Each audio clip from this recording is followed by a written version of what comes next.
Thank you for your inspiring presentation. But I want to just to refer to some of your points. When you said when you spoke about seasonality. Okay, we know about seasonality. We know about some tricks that you can balance this amount of work that we should balance this amount of work throughout the year. But you mentioned something that reminded me it is very important. We have all those technologies. Okay, some are from past, some from present and from future, but the main thing is not the technology but innovation. Can you a little bit elaborate, because this example that you mentioned is actually something that you innovated, not to implement some new. Yeah. So how should I start here? So technology sometimes can be seductive, in the sense that. You know this term, a silver bullet, so something that's going to solve everything. But I find in most businesses, there are many unexploited opportunities that you don't need big investments. You don't need big capital investments. What you do need is an investment in time, in thinking, and in changing the way things are done. And this is what innovation is about. Innovation, say, as opposed to problem solving. So problem solving, if you like, is, I have a standard, there's been an interruption, and I want to get things back to the standard. That's problem solving. Innovation is, I'm here, and I want to go there. I want to go somewhere very different. So what we look to do is, before people begin looking at large investments in technology, is to see what opportunities there are to change the way they think about things and to change the way they do things. And you can get huge improvements. It's not as sexy. It's a bit more hard work. You've got to get people involved, and it's more about getting people to think differently about the way they work and to change some things. And I think if you hold people's hand and you take them through that can be good. What struck me with some of the examples we saw. We'll take the three of them. So we had the Kiva with Amazon, and Amazon bought Kiva and basically kept that technology for themselves. But there are other manufacturers out there now. But what you notice about that is, to implement a system like that, you need to have scale. It needs to be big. It's one big system. Also, if you have an existing operation.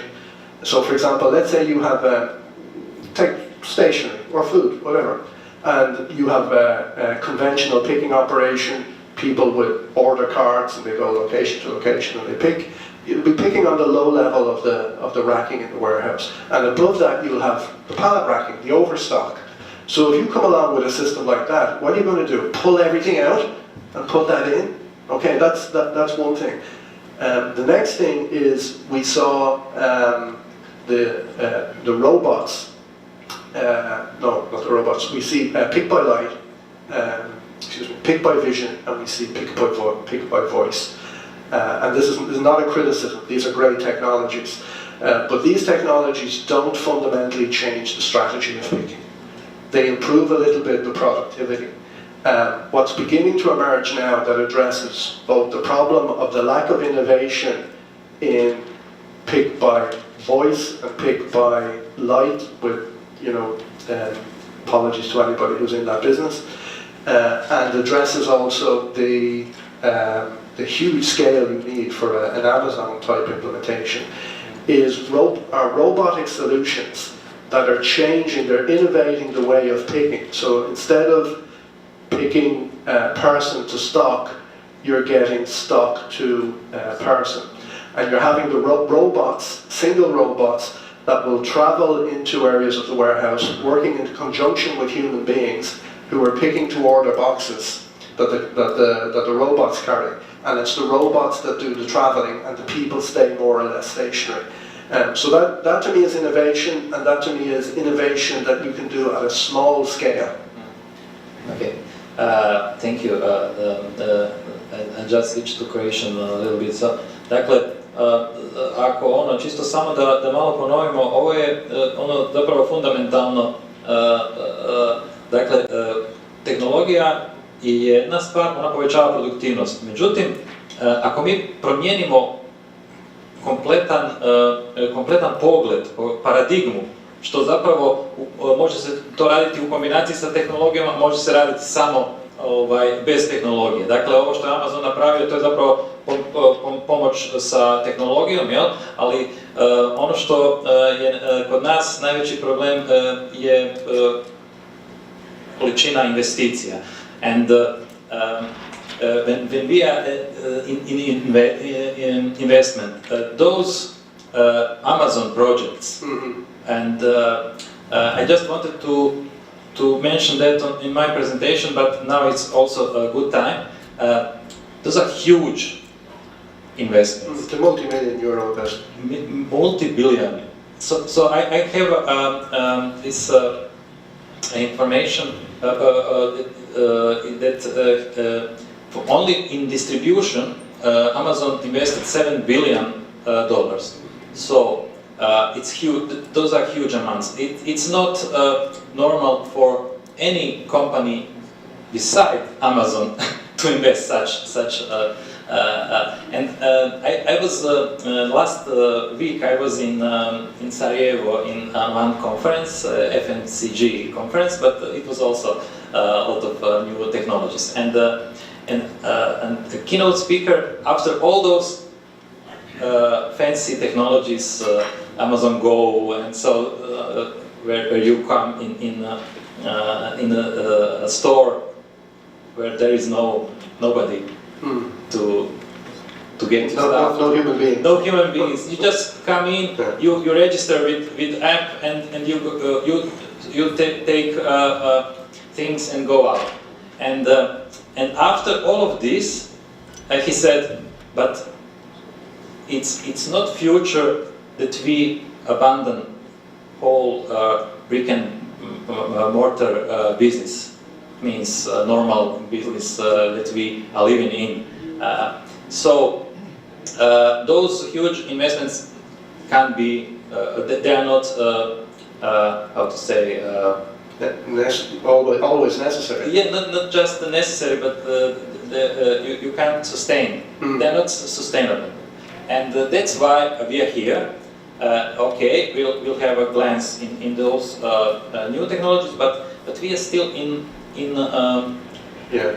There are two very our warehouse. there are two very important things. One is that without getting into automation, there is an awful lot you can do to improve things, just by improving processes, by measuring, by being smart about where you put things in an operation.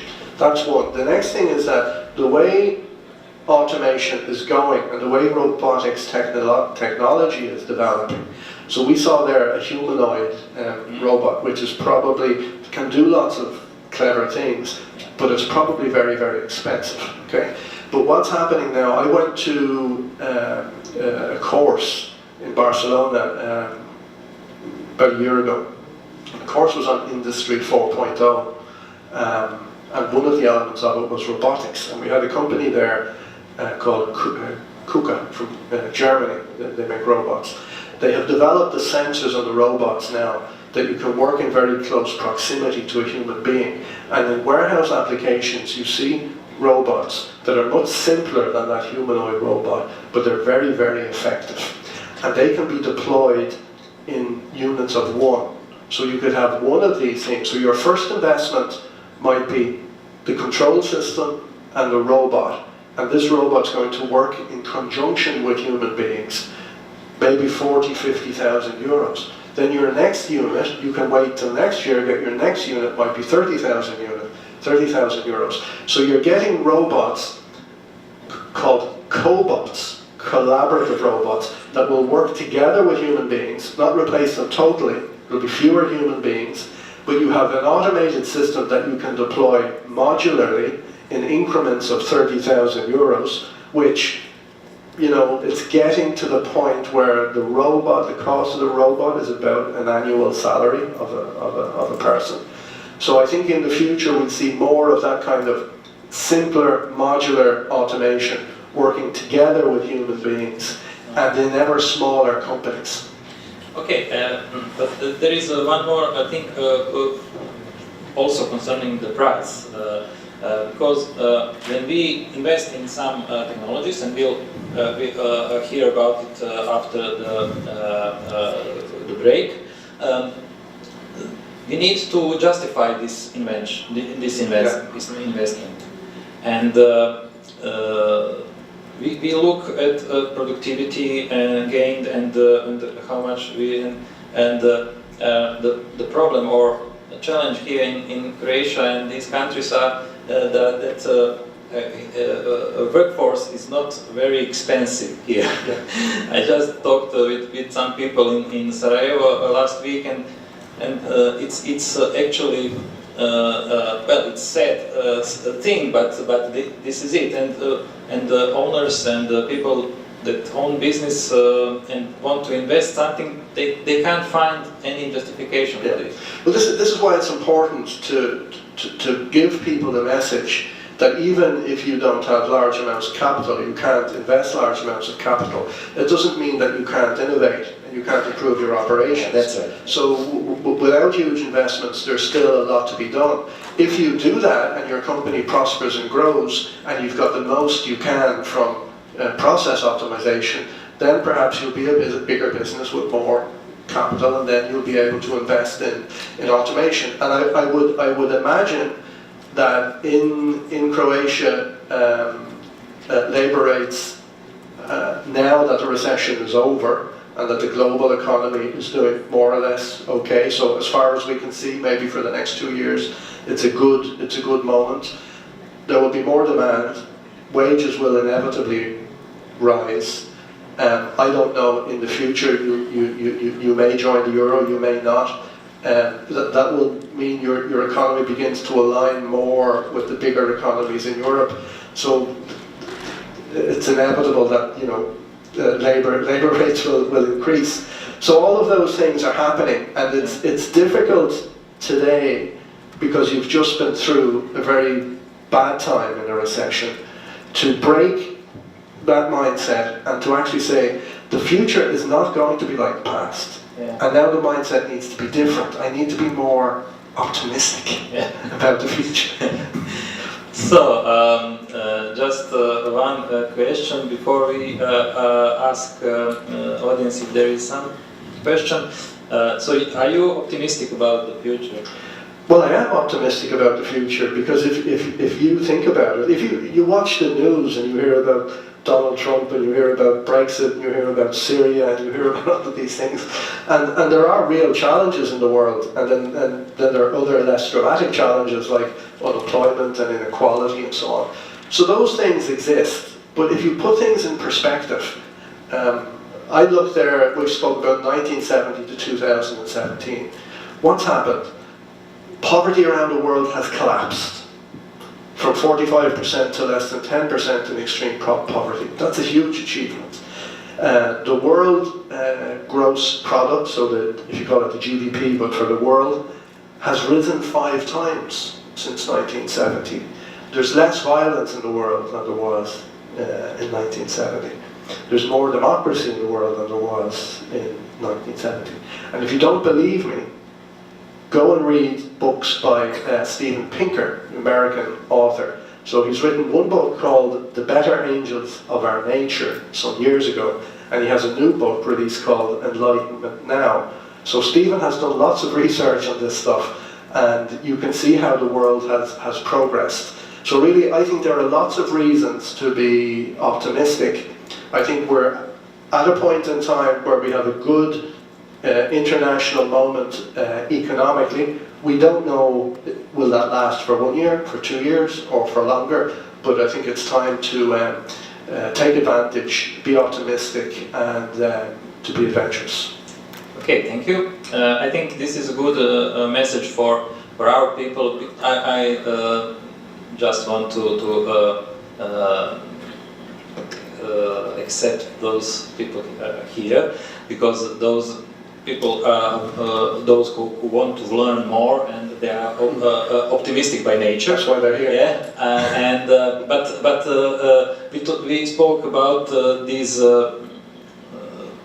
challenges, problems on this level. Those global problems are okay, global, but we have also some our problems here, and people feed on them and just get more pessimistic. That's why are we here, and that's why we organize such events and want to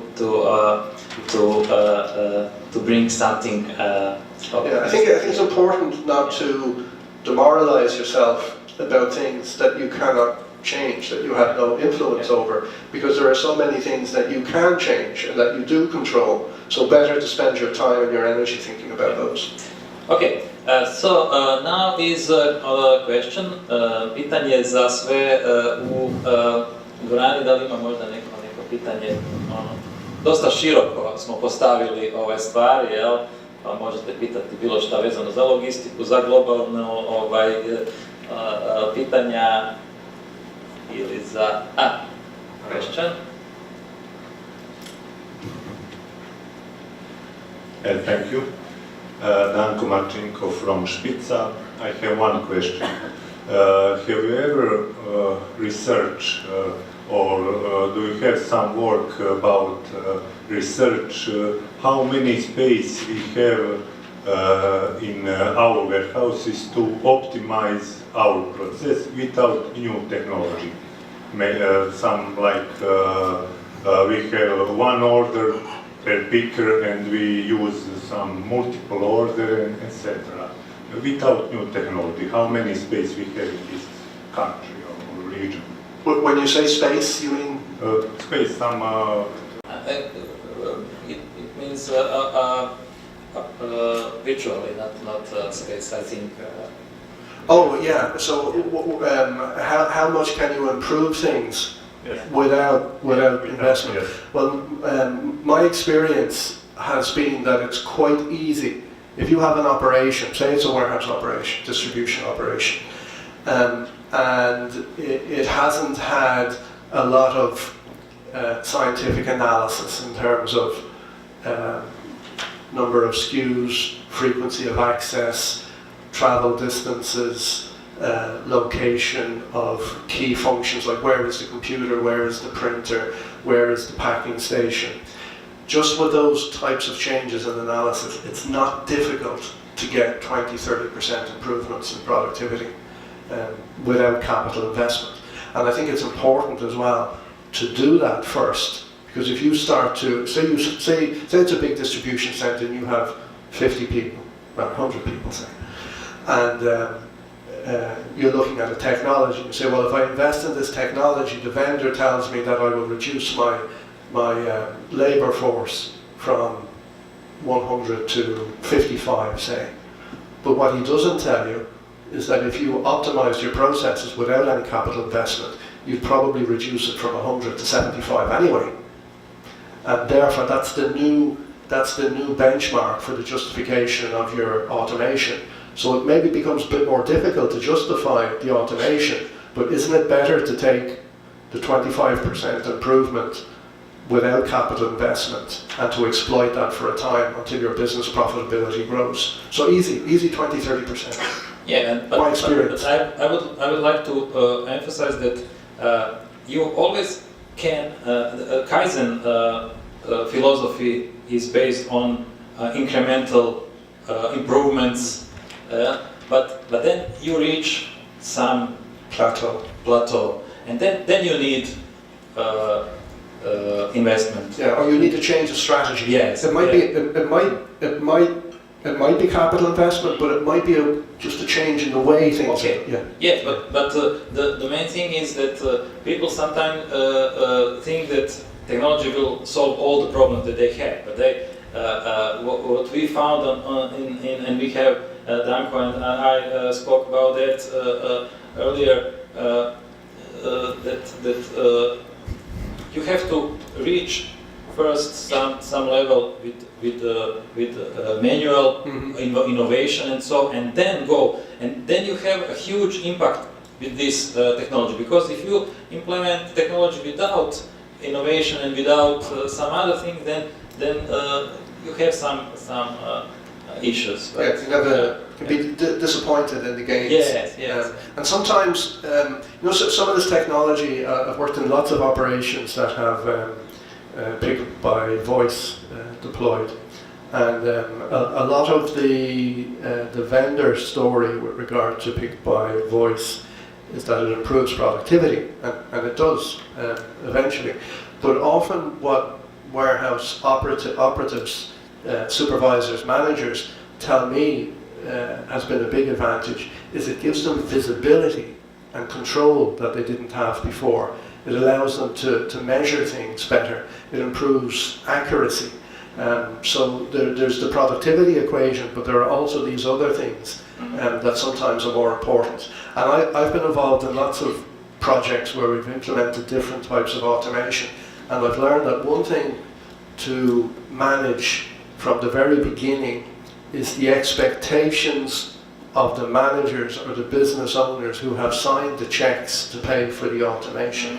Because what happens is when you switch from the old to the new, when you turn on the technology, often the productivity drops for a period. And so it kind of goes like that, and then it drops, and then it comes back. If you haven't managed that expectation, when you're in the middle of that drop, all hell breaks loose. You know, people start jumping out windows and running around with their hair on fire. Okay. We have here a real situation on this panel for voice picking. We have case study, and people that implemented it will ask them in which phase they are now.